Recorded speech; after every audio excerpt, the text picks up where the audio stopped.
We're going to get cracking in a moment, but before we do, this is an important announcement. The information contained in this podcast is general in nature and does not take into account your personal situation. We don't guarantee the quality of the wine or the banter contained in this content. You should consider whether the information is appropriate for your needs and your daily intake. And where appropriate, seek professional advice from a financial advisor, accountant, bottle shop assistant, or relevant qualified professional. Matters referred to in this podcast are of general nature only, and for those of drinking age, and should not be relied upon in place of appropriate personal advice or the odd glass of wine on a Friday. To make sure you get the most out of wealth, wine and wisdom, folks, please follow the house rules. Don't be a wallflower, get involved in the chat. We love to have some questions, feedback, and a little bit of commentary along the way. You give us energy, we'll have a good time. Make sure you pour yourself a glass of something wet to wet the whistle. Make sure you get the banter flowing as well. Doesn't matter what you're drinking, whether it's wine, our favourite, beer, coffee, maybe it's a cup of tea, water, or even juice. Keep that good energy flowing, folks. There's some house rules. If you don't put your name down, we don't know who you are, you're not coming in. Don't spam or advertise. This is our little game of cricket. This is all about debriefing the week, folks. What's going on out there in the world, and hopefully get you some sanity, maybe a bit of a chuckle at the end of the week, so we can all be on the same page and keep moving forward. Make sure you respect your fellow patrons, because we don't let any old muck in this place. And most of all, have some fun and enjoy this episode of Wealth, Wine and Wisdom.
Ladies and gentlemen, let me know if that has worked on your side of the equation. Should have.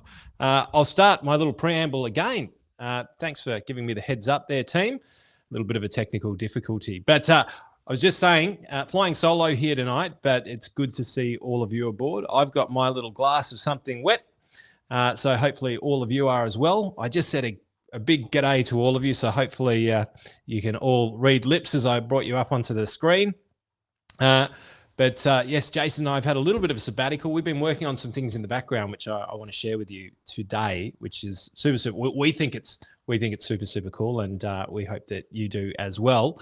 So, team, make sure you grab a glass of wine, because here's the other thing. Since we left you a couple of weeks ago, or not left, since we had a little bit of a sabbatical, didn't the world go a bit nuts? There has been things left, right, and center, which I know you're going to be thinking about. I know you're going to be thinking about what's all this Airbnb debacle that's been up there. What's happening with interest rates? Where are they going? Gosh, is inflation under control? Now they kicked low out, the great scapegoat of 2023. We've also got the rent freeze. What happened with that, with the Greens? Well, I know anybody who's been listening to Jason's Wealth Coffee Chats knows exactly what's been happening there, but we're going to dive deeper into that. And the government build program. So we're going to chat about a little bit of that tonight, but I also wanted to introduce you to something that has had Jason and I working pretty hard over the last few weeks. One of the reasons that we haven't been joining you as frequently. We will be back because there is a lot to cover. So let me promise you this. We're going to touch on it a little bit tonight, but Jason and I will be back. We'll be talking a lot about the rent freeze and what actually happened there. We'll be talking a lot about this whole Airbnb thing that's coming on. It's amazing, the quick fix of the government. Brilliant minds, or just looking for Band-Aids. We've also got the 1.2 million house build. Where's that going to all come from? And some of you might remember some of the things that Jason and I were talking about. It was a while back now. I couldn't tell you the date, but we said there was something sinister going on with some of the things that have been passed down here in Victoria, especially. I reckon we'll line some of those dots up. You make up your minds, but smells a little bit fishy to me, and where are interest rates going? So we're going to dive deep into that. We'll have a little bit of a chat tonight, but certainly we're going to have a good feast because they've certainly given us a lot to gnaw on. And I'm sure that you guys are wondering what's happening and what are the impacts? If this stuff comes through, what's ultimately going to happen? But just to let you all in on a little bit of a secret, it's not so much of a secret now if you're following me and many of the channels that Jace has got out there. Jason and I have been working on something in the background. It's really been, one of the Wealth, Wine and Wisdom babies, if you will. And one of our passions, as you know, is wealth, but the other is small business, small to medium business. And so Jason and I have been working on a program, and where I'm pleased to announce that next Friday, we're actually going to launch the Freedom Machine, which is part of what Jason and I have been running in the background for business owners, especially around wealth. The Freedom Machine is a 4-hour workshop for business owners. I'm going to drop it in the chat for you guys. If you want it, just tag me in or tag Jason in anywhere. Say, shoot us through the Freedom Machine, or just put in freedom. And if you whack that in the chat, we'll make sure that we punch the link in there for you.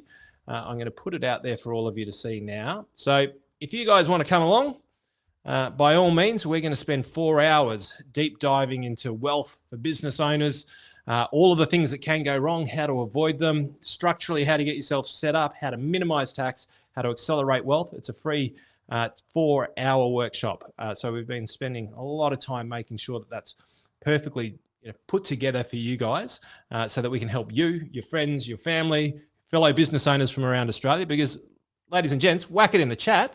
Who is the number one taxpayer in Australia? Or what group is the number one taxpayer in Australia? You guys will know that if you've followed us for long enough. For those of you who haven't, before we get into it, welcome to Wealth, Wine and Wisdom. My name's Andy Fenton. Jason Witten is absent today. It's a public holiday in Queensland. So the Wealth, Wine and Wisdom was effectively born through the COVID times, where we wanted to share with you the wisdom that we get from all of our professionals that we work with in our circles, and also to demystify some of the hullabaloo that tends to happen in all the media circus. There's a reason why they call it a media circus, ladies and gentlemen. It's because there's a bit of a freak show behind there, and really, I mean, you do pay to watch it, but probably you pay the wrong price. That's it, Chris, 100%. Small business is the largest taxpayer in Australia by an absolute country mile, by the way. But coming back to the media circus, they put stuff out there. They don't care. It's all clickbait journalism these days, ladies and gentlemen. So we put together Wealth, Wine and Wisdom to help smooth out the information that's flowing. Share facts, not thoughts. Share facts, not fiction. And ultimately help you navigate the world without all of the emotional roller coaster that comes along with these sensationalist headings. So that's where Wealth, Wine and Wisdom was born. And that's the reason why Jason and I come on every Friday, or albeit we've missed a few, to hang out with you guys, have a little bit of a drink. While you've been doing that, yes, Jeff got it right. Small business is the largest taxpayer. Last time I checked, it was like 68%. Is what small business contributed as far as the tax revenue to Australia.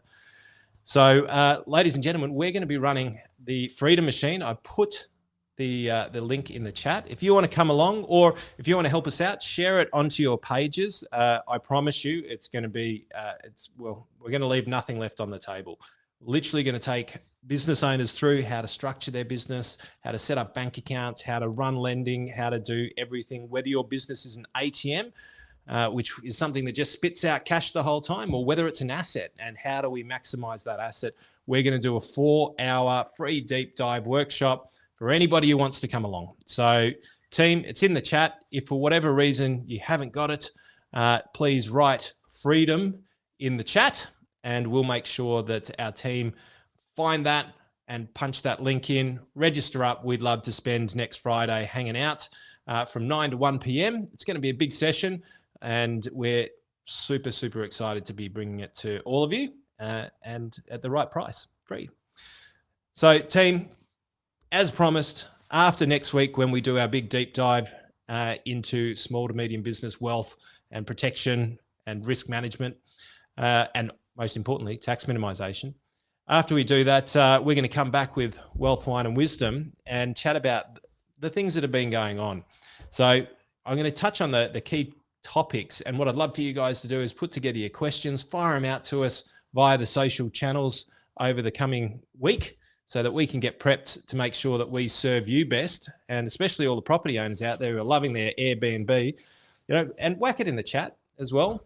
What is, in our opinion, the number one menace when it comes to destroying investment classes or asset classes and really fundamentally having a negative return on the market in general? Who's the number one menace, the main culprit that seems to do it every single time? Things go along well, and then this group get involved and really upset the apple cart and quite often send things south. If you whack it in the chat for us. For those of you who know the show and been here for long enough, 100% it is the government. And ladies and gentlemen, they've been asleep at the wheel. We've been talking about it. Jeff, love you. So we've been talking about it here for many, months, year and a little bit. But the housing shortage has been coming for quite some time. And so ultimately, fair marketplace sees shortage in market, less available, rents go up. That coupled with sliding interest rates that have been falling over a period of time now, 18 in a row, and then another 19 that came in, has created a significant uplift in the valuations in property and a significant uplift in the amount of rent that people are paying, and that's called fair market, right? Fair market pricing. So the rent freeze that was brought in by the Greens initiative, that's been kicked to the curb at the moment. So basically everywhere around Australia has certain conditions that they have to comply with as far as rent's concerned. And the 1 year sort of revaluation of rents still sticks, but ultimately, thank goodness that initiative is out the door, because that would have been negative. No matter what they did, that was going to have a bad impact. But we're going to talk a lot about what's happening in the Airbnb space. So for those of you who have been asleep and haven't been watching the media, well, good on you for a start for not watching it. It's mostly garbage.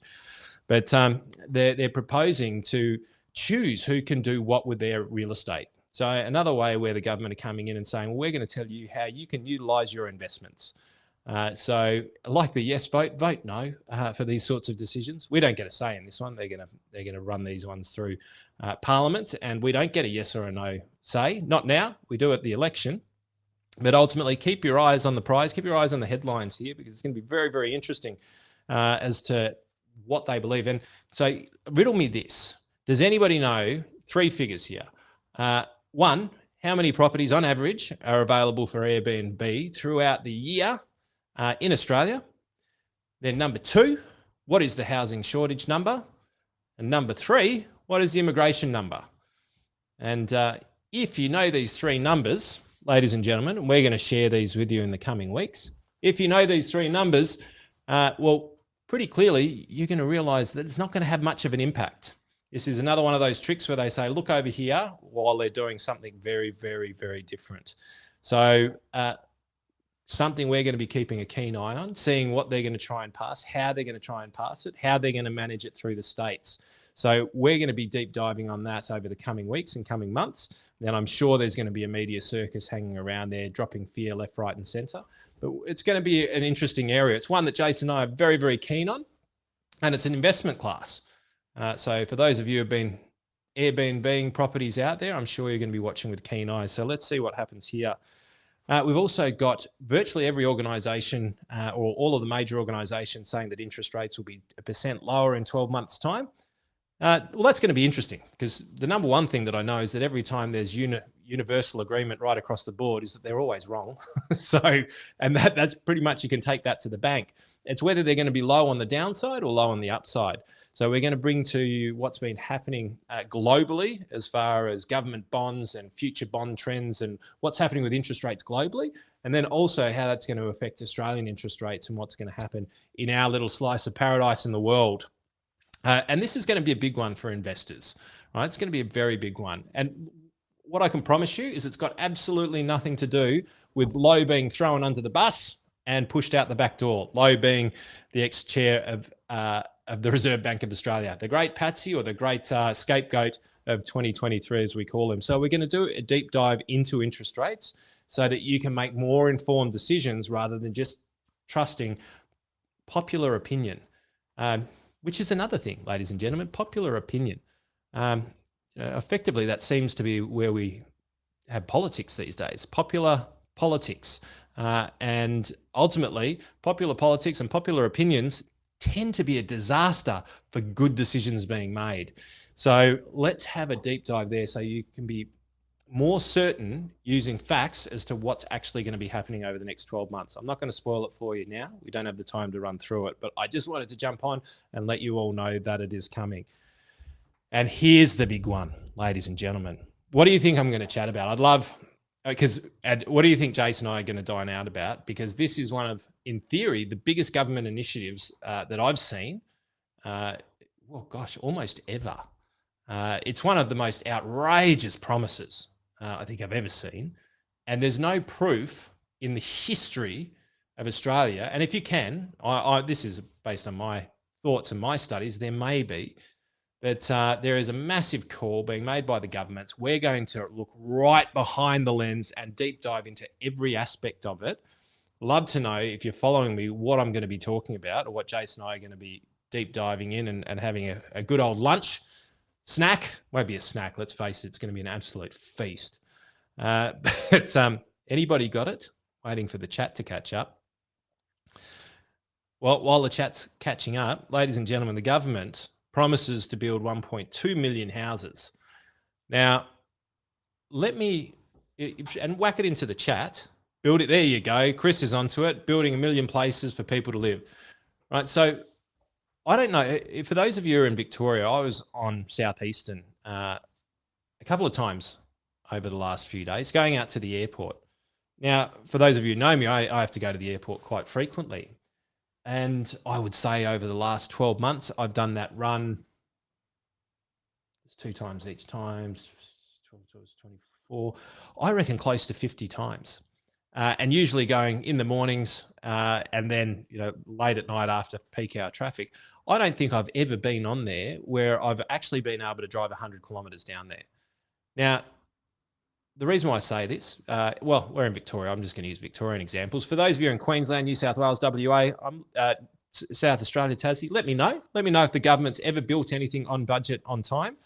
And I'd be very, very keen to understand. Maybe I'm wrong. Maybe I'm just in Victoria and we're a bit jaded by what happens down here. But 1.2 million places for people to live in to solve the housing shortage. Ladies and gentlemen, that is one of the scariest headlines that I've seen from a government initiative. Now, if they allow it to be in the private sector, great. But actually putting something like that out there is probably one of the more dangerous headlines I've seen for a number of reasons. And any of you who have followed any type of major developments from the governments, they're reasonable at building roads. They don't build them big enough with enough foresight. But ultimately, what is the potential of them actually doing this? What is the initiative behind it? How are they looking at being able to achieve it? If they actually start to put this in place, what is the probability of them being able to deliver on it on time, on budget? Think about the desalination plant. I think that was only 300% more than what the original funding costs were. And I think it was 2 years too late. And they didn't really need to use it because the drought had finished. I mean, I can think of a million examples. But it's a very, very interesting headline. It's one I think that we should be having a very, very good look at. Why do all of Dan's projects get approved and then go over budget by 5 times or more? I'm not sure if that's the correct figures, but it's a good question, Chris. A very, very good question. And it's one that we're going to dine out on. So, team, there's some big things to talk about. What are the impacts? Ultimately, these are all questions. And there's facts behind the questions, but ultimately what we'll be looking to bring to you guys in the coming months is, what is the real deal behind it? What's the reality? It's like the yes vote. I'm not going to touch that with the barge pole, but what I know is that these days, and I'm not going to say whether I'm yes or no, but ultimately if people want to engage in a conversation with me, I won't engage in the conversation and listen to an opinion unless the whole document has been read by the other side and not believed from whatever summary they heard from other people, because it's just propaganda. So what we're going to do over the coming weeks is really jump in to the detail behind that, share that with all of you so that we know what's going on behind the scenes. And like I said, jeepers, when it comes to headlines, it is an absolute feast. It's not famine for us. And I thought I'd just show my face, say good day, let you know we haven't forgotten about you. We're going to be back. We've got the deep dive next week. For those of you who have just joined, or not the deep dive, sorry, it's the Freedom Machine next week with Jason and I, where we're going to be spending Friday 4 hours, big deep dive into all things business, wealth, business, finance related. So if you'd like to join us, I'll drop the link into the chat again. We'd love to see you. If you'd like to share it with other business owners or share it on your Facebook page, Instagram, TikTok, whatever you like. But if you believe that clients your friends and family could benefit from spending some time with us, 4 hours in fact, then please share that with them. We want to make an impact. We want to help small to medium business owners out there because we are the backbone of Australia, ladies and gentlemen, the absolute backbone. Some might call us the mongrels, but whatever, we do our best. And quite often business owners aren't business owners. We're people with passions, and they became a business of ours. And we're going to help you avoid all the traps, avoid all the mistakes that Jason and I have made over 40 plus years, millions of dollars worth of mistakes, so that we can go on and make new mistakes together. And ultimately, that's what I think a better world looks like. So please feel free to come along, share it with other business owners that you believe would be able to benefit from the time with us. That's where we're going to be next Friday. So come along. We'll look forward to seeing you there on the deep dive, on the Freedom Machine. I keep calling it the deep dive. It was the deep dive the first time Jason and I ran it, but we've refined it now and really sharpened it up. So please join us. We'd love to see you. Please share it with people who you think can benefit. We'll be back the week after answering all the big questions, covering off on the rent freeze, covering off on the Airbnb, the government $1.2 million homes.